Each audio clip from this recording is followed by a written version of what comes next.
Hi, this is Rob. Welcome to Math Antics. In this lesson, we're going to learn about three important math concepts called the mean, the median, and the mode. Math often deals with data sets, and data sets are often just collections or groups of numbers. These numbers may be the results of scientific measurements, or surveys, or other data collection methods. For example, you might record the ages of each member of your family into a data set. Or you might measure the weight of each of your pets and list them in a data set. Those data sets are fairly small and easy to understand, but you could have much bigger data sets. A really big data set might contain the cost of every item in a store, or the top speed of every land mammal, or the brightness of all the stars in our galaxy. Those data sets would contain a lot of different numbers, and if you had to look at a big data set all at one time, it would be pretty hard to make sense of it or say much about it besides, well, that's a lot of numbers. But that's where mean, median, and mode can really help us out. There are three different properties of data sets that can give us useful, easy to understand information about the data set so that we can see the big picture and understand what the data means about the world we live in. That sounds pretty useful, huh? So let's learn what each property really is and find out how to calculate them for any particular data set. Let's start with the mean. You may not have ever heard of something called the mean before, but I'll bet you've heard of the average. If so, then I've got good news. Mean means average. Mean and average are just two different terms for the exact same property of a data set. The mean, or average, is an extremely useful property. To understand what it is, let's look at a simple data set that contains 5 numbers. As a visual aid, let's also represent those numbers with stacks of blocks whose heights correspond to their values. 1, 8, 3, 2, 6.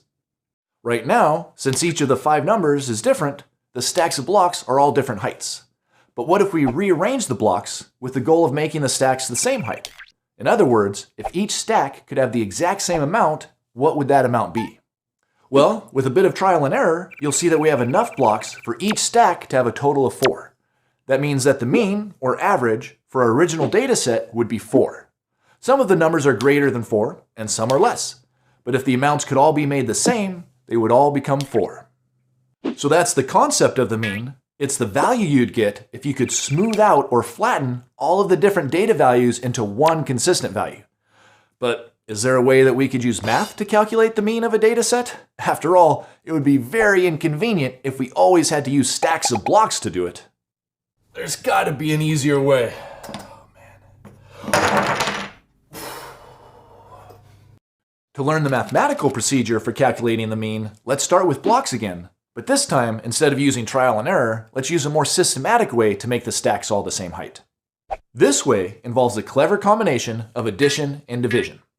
We know that we want to end up with 5 stacks that all have the same number of blocks, right? So first, let's add up all of the numbers, which is like putting all of the blocks we have into one big stack. Adding up all of the numbers, or counting all the blocks, shows us that we have a total of 20. Next, we divide that number, or stack, into 5 equal parts. Since the stack has a total of 20 blocks, dividing it into 5 equal stacks means that we'll have 4 in each, since 20 divided by 5 equals 4. So that's the math procedure you use to find the mean of a data set. It's just 2 simple steps. First, you add up all the numbers in the set, and then you divide the total you get by how many numbers you added up. The answer you get is the mean of the data set. Let's use that procedure to find the mean age of the members of this fine-looking family here. If we add them all up using a calculator, or by hand if you'd like, the total of the ages is 222 years. But then, we need to divide that total by the number of ages we added, which is 6. 222 divided by 6 is 37.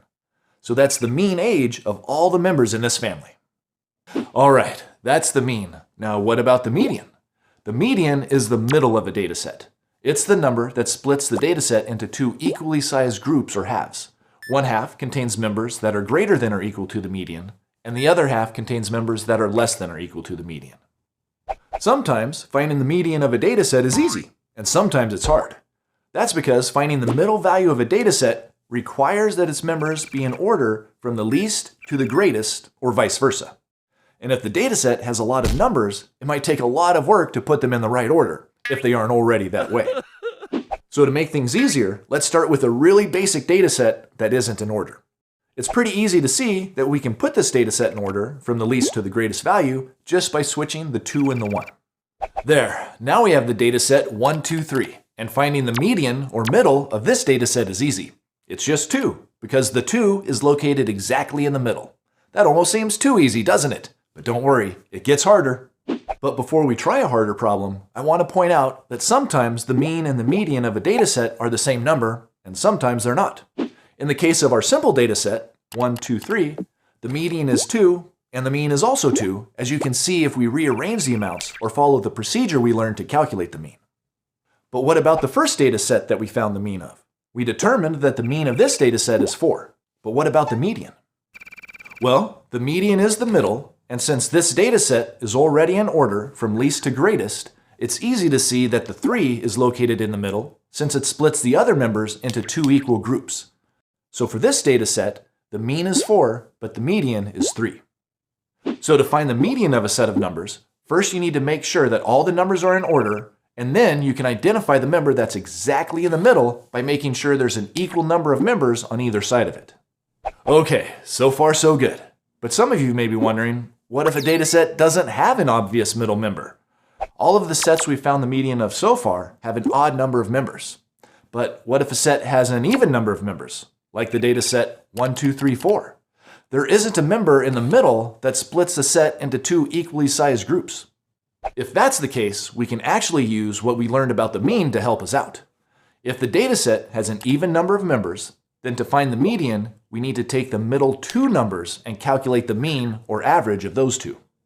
By doing that, we're basically figuring out what number would be exactly halfway between the 2 middle numbers, and that number will be our median.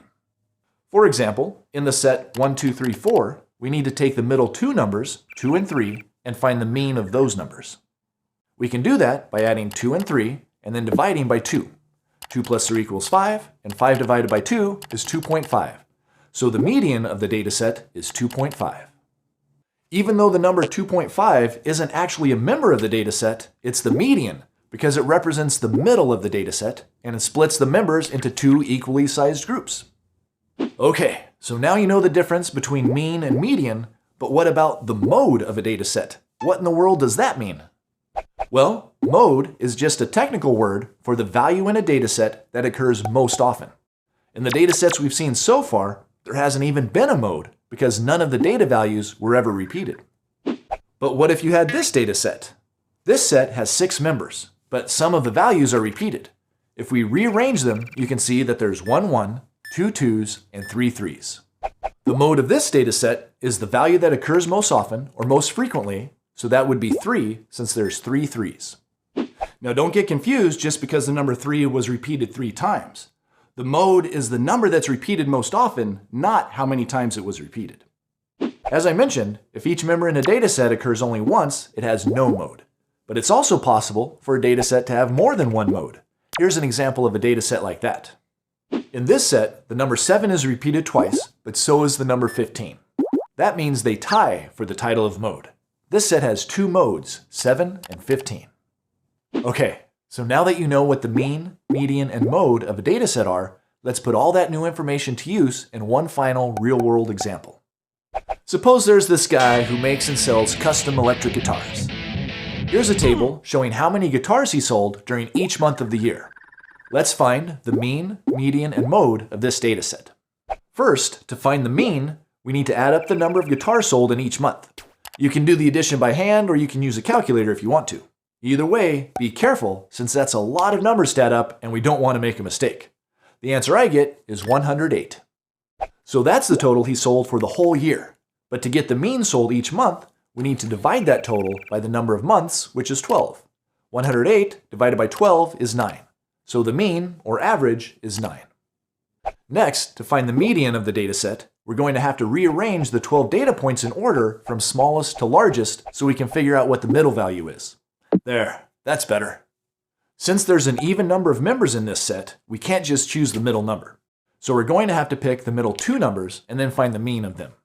9 and 10 are in the middle, since there's an equal number of data values on either side of them. So we need to take the mean of 9 and 10. That's easy. 9 plus 10 equals 19, and then 19 divided by 2 is 9.5. So the median number of guitars sold is 9.5. That means that in half of the months, he sold more than 9.5, and in half of the months he sold less than 9.5. Last of all, let's identify the mode of this data set, if there is one. Well, let's see. There's 2 8s in the data set. Oh, but there's 3 10s. That looks like the most frequent number. So 10 is the mode of this data set. It's the result that occurred most often. All right, so that's the basics of mean, median, and mode. There are 3 really useful properties of data sets, and now you know how to find them. But sometimes the hardest part about mean, median, and mode is just remembering which is which. So remember that mean means average, median is in the middle, and mode starts with MO, which can remind you that it's the number that occurs most often. Remember, to get good at math, you need to do more than just watch videos about it. You need to practice. So be sure to try finding the mean, median, and mode on your own. Hi, this is Jody from Teachtopia TV with a series of videos on how to find the mean, median, mode, range of a set of numbers. This video is going to be focused on how to find the range of a series of numbers. And I'm going to go ahead and give you an example, and this example should pretty much give you an idea of how to find the range. So here we go. Here is a set of numbers: 5, 3, 2, 3, and 2.